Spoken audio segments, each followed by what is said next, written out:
আপনাদেরকে বলবো যে এসিগুলো যে আমরা ব্যবহার করি, তো এসির মধ্যে আমরা কিন্তু অনেকে জানি না যে আমাদের রুম কত সাইজ বা কয় টন, কোন রুমের জন্য কত টন এসি লাগে।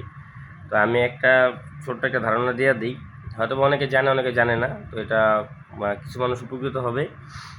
আমরা যারা এসি ব্যবহার করি, আমাদের বাংলাদেশ না শুধু, এটা ফুল ইন্টারন্যাশনাল মাপ অনুযায়ী যদি 100 থেকে 120 স্কোয়ার ফিট রুম হয়, সেক্ষেত্রে আপনার এসি লাগে 1 টন।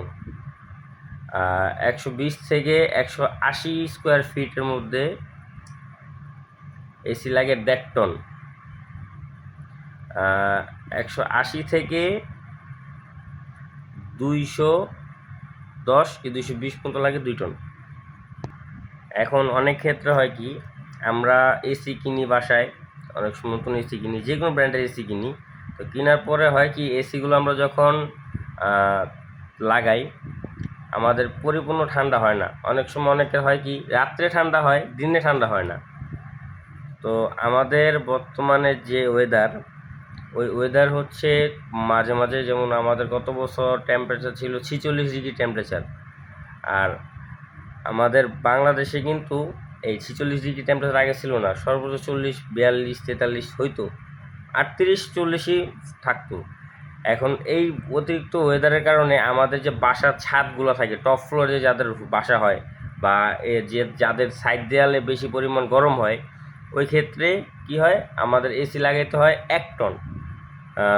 1 টন বলতে গেলে আমি বুঝি যে 100 স্কোয়ার ফিট আমরা ধরি, অনেক ক্ষেত্রে আমরা 80 স্কোয়ার ফিটও 1 টন এসি দিই। এই প্লেস বুঝা, জায়গা বুঝে আমরা এসিগুলো দিই।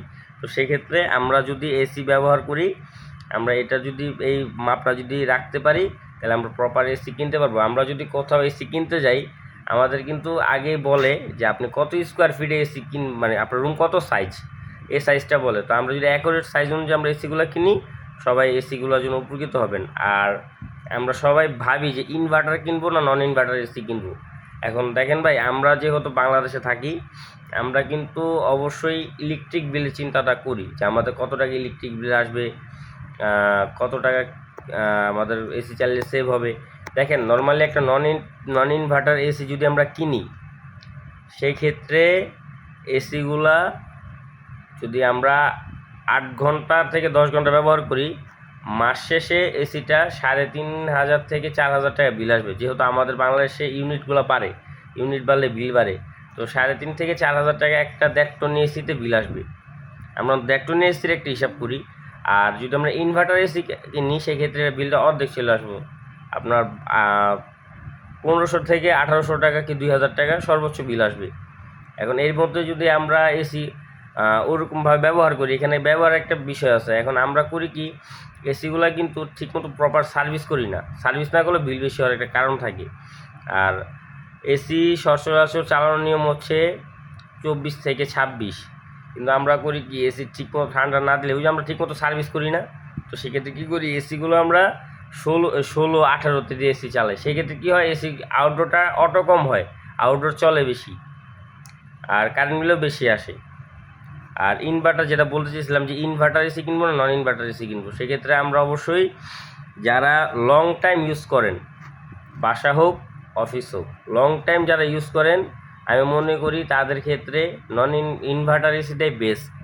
আর নন ইনভার্টার এসিটা কোথায়, যেখানে আমরা সময় সীমিত, যেমন মসজিদে, তারপরে যেখানে খুব একটা মানে কী বলে, অফিসে কিছু কিছু অফিস আছে, যেমন ওরা টাইমলি খুলে 2টা থেকে 5টা, বা ইন্টারনেটের কিছু সার্ভার অফিস আছে, ওই সব জায়গায় যদি আমরা নন ইনভার্টার এসিটা ব্যবহার করি তাইলে ঠিক আছে।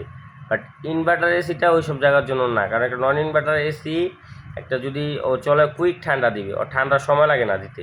কিন্তু ইনভার্টার এসিটা আমরা যতই ফাস্টার কুলিং বলেন, ওটার আস্তে আস্তে আস্তে আস্তে আরপিএম বাড়তে বাড়তে বাড়তে বাড়তে একটা সময় যায় ঠান্ডাটা কমায় দেয়। নন ইনভার্টার এসি কোনো ডাইরেক্ট ঠান্ডা কমায় দেয়, ডাইরেক্ট ঠান্ডা চালু করে দেয়। এই হচ্ছে ইনভার্টার নন ইনভার্টার এসির জন্য স্পেসিফিক টাইম। তবে বাংলাদেশে আমি যেটা দেখতেছি যে ইনভার্টার এসিটা সচরাচর বাড়তেছে, নন ইনভার্টার এসি ওরকম দেখা যায় না। যারাই কিনবেন এই এসি, এই মাপ অনুযায়ী এসিটা কিনলে উপকৃত হবেন।